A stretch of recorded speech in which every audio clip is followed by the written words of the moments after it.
मैं बोलता हूँ वो बंगाल में क्यों नहीं जा रहे?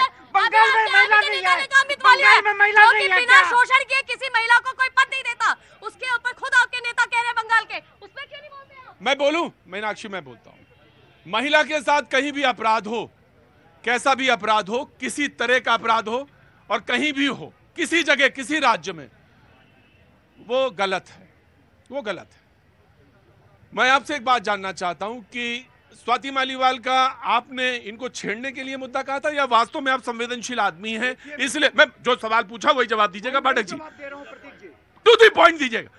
आप महिलाओं के मुद्दे पे संवेदनशील हैं इसलिए आपने कहा या सिर्फ इनको छेड़ना था, मुद्दे में उकसाना था इसलिए आपने कहा? देखिए, मैं एक बहुत ही रिस्पॉन्सिबल जर्नलिस्ट हूँ। अपनी जो भी बात आपके इतने बड़े चैनल पे आके सुनिए, आपने कभी बंगाल का मुद्दा उठाया? मुंह में घी जम जाता है क्या बंगाल का मुद्दा उठाने पे, जब वहाँ पे सरेआम?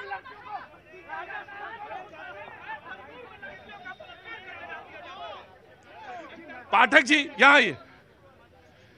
आप संवेदनशील इंसान हैं, व्यक्ति हैं, पत्रकार हैं, कमेंटेटर हैं, पॉलिटिकल कमेंटेटर हैं, महिलाओं के मुद्दे पे बेहद संवेदनशील हैं। आपने आम आदमी पार्टी के प्रवक्ता को बोलते समय छेड़ा मतलब नहीं। अरे रुकिए, मुझे भाष्य जी आप बोलिए। आपने रुकिए, मेरे शब्दों पे ही काम है बेटा।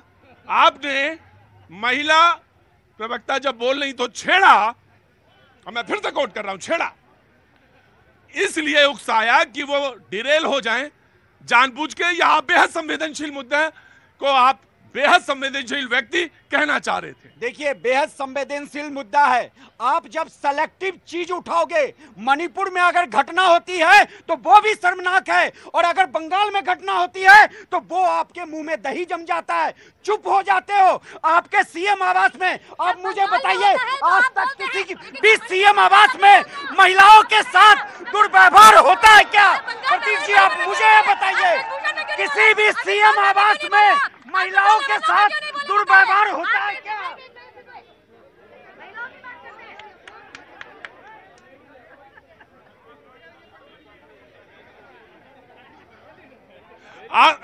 ऊपर रखिए उसको। आम आदमी पार्टी के प्रवक्ता से मैं पूछना चाहता हूं कि स्वाति मालीवाल को लेकर कोर्ट ने एक बेहद गंभीर टिप्पणी की है। उसने कहा मुद्दे तो मैं बहुत सारे लोगों को, एंड आई कोर्ट ने कहा कि मैं बहुत सारे लोगों को जो सजा याफ्ता हैं, खूनी हैं, दुर्दांत हैं, उनको मैं बेल दे देता हूं या बेल मिल जाती है, क्योंकि वो एक राइट है, वो बेल मिल जाती है। लेकिन जहां पे जिस तरह की, जिस प्रकृति की घटना स्वाति मालीवाल के साथ हुई वो बेहद गंभीर है। तो अगर एक स्वतंत्र पत्रकार पाठक जी मुद्दा उठा रहे थे तो आप भड़कती हो गई? मैं भड़की नहीं, मैंने कहा आप पक्षपात नहीं कर सकते महिलाओं के साथ। तो कहां पक्षपात? वो कह रहे स्वाति, आप एक सेंटेंस में बोल सकती थी। सुनिए, हाँ। स्वाति मालीवाल के साथ जो बदतमीजी, जो भी उसका आरोपी है वो गिरफ्तार है या नहीं है? तो घटना तो हुई ना। आम आदमी पार्टी ने उसकी वो भी करी कि नहीं हम इस चीज को फेवर नहीं करते हैं, लेकिन मणिपुर की घटना पर ना प्रधानमंत्री बोले, ना गृह मंत्री बोले, ना कोई बोला। देखिए बिल्कुल नहीं बोले। देखिए उन्होंने नहीं, आप प्रधानमंत्री एक बार भी मणिपुर नहीं गए। और ब्रजभूषण जी की घटना हुई, जिन बेटियों को वो कहते कि मेरी बेटियां हैं, वो न्याय के मांगती रही इस यहीं पे जंतर मंतर पर, तब प्रधानमंत्री बताइए बोली, स्मृति ईरानी बोली, गृह मंत्री बोले, बताइए कौन बोला उनके ऊपर? जब वो 3 महीने अपना बैठी रही गर्मी में अपने लिए न्याय मांगते हुए, उनकी अफेयर तक दर्ज नहीं हुई। सोचिए राइट। आप मुद्दा मैंने शुरू किया था, कहां पहुंच गया भाई? कहां से बात शुरू की थी? राहुल गांधी से बात की थी। समाजवादी पार्टी के प्रवक्ता रह गए, मैं आता हूं, लेकिन ये पहला कमेंट इनका है जो उन्होंने बोला। जी देखिए, इस देश में कहा जाता था कुंभकर्णी नींद, कुंभकर्ण 6 महीना में एक बार जागता था। अब कहा जा रहा है कांग्रेसी नींद। बीमारी है क्या कोई बहन? कोई बीमारी है? कोई बीमारी है तो पहले इलाज करा के आइए, डॉक्टर के यहाँ जाइए, इलाज करा के आइए। आप डॉक्टर के यहाँ जाइए, इलाज करा। अगर बोलने नहीं आता हो तो पढ़ लिख के आइए। किस डाटा पर बात करना चाहते हैं? महंगाई कम कर दी आपने, बिल्कुल कम कर दिया आपने, किसानों के लिए कुछ कर दिया? अरे बिल्लू इधर आओ, अरे नहीं, आराम से, बदतमीजी नहीं, हमसे नहीं करिएगा। नहीं कोई दिक्कत नहीं। Dhananjay, you carry on. देखिए, एक बात था, कहा जाता था कुंभकर्णी नींद, कुंभकर्ण 6 महीने में जागता था। अब उससे बड़ी है कांग्रेसी नींद। कांग्रेस 60 साल सत्ता में रही, न दलितों की याद आई, न पिछड़ों की याद आई, न अल्पसंख्यकों की याद आई। कांग्रेस, बाबा साहब डॉक्टर भीमराव अम्बेडकर ने कहा था, ऑन रिकॉर्ड कहा था, मैं कोट कर रहा हूं, कि कांग्रेस कभी पिछड़ों का भला नहीं कर सकती है, सिर्फ मुसलमानों को उत्थान की सोचती है। ये बाबा साहब का on record dialogue, on record है। बाबा साहब को गोंदिया से चुनाव हराने नेहरू गए, उसके बाद बाबा साहब मंत्री बने, उनसे इस्तीफा ले लिया। काका कालेलकर की रिपोर्ट पर नेहरू बैठ गए, उसके बाद ओबीसी के लिए मंडल आयोग की रिपोर्ट पर इंदिरा गांधी बैठ गई।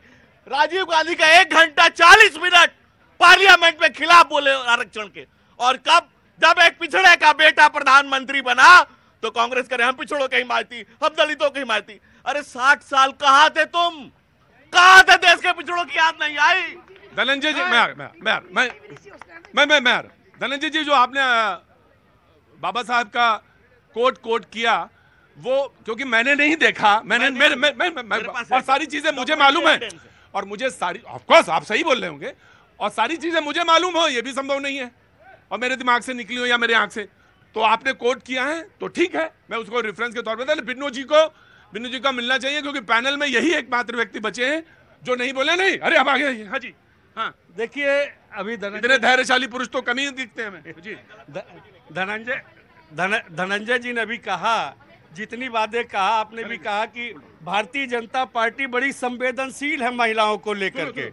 वह संवेदनशीलता लखनऊ में दिखी है, जब एक 14-15 लड़कों ने एक महिला के साथ, एक लड़की के साथ अभद्रता कर किया है, तो माननीय प्रधानमंत्री खड़ा होकर के, माननीय मुख्यमंत्री खड़ा होकर के कहते हैं कि 2 लोग थे, 2 ही लोग, वही दलित, वही बैकवर्ड, वही अल्पसंख्यक, आपको और कोई नहीं दिखता है। आपने क्यों, आपको दिखता है केवल वही बेचारा अल्पसंख्यक, वही बेचारा दलित, वही बेचारा पिछड़ा, जिसको आप उत्तर प्रदेश से समाप्त करना चाहते हैं। आपको आशीष कुमार सिंह नहीं दिखा, उसी मंडली में आशीष कुमार सिंह था, आपको वो नहीं दिखा, उसी में गुप्ता भी था, वो नहीं दिखा।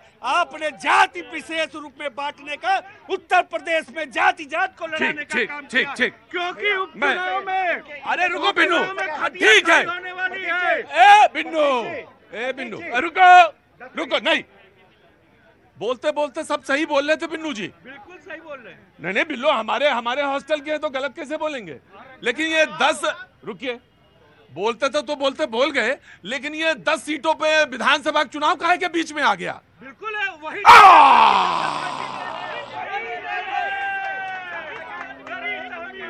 भारतीय जनता पार्टी। और कितने लोग निलंबित हुए हैं? कितने लोग निलंबित हुए? नहीं हुए, कितने हुए? कितने निलंबित?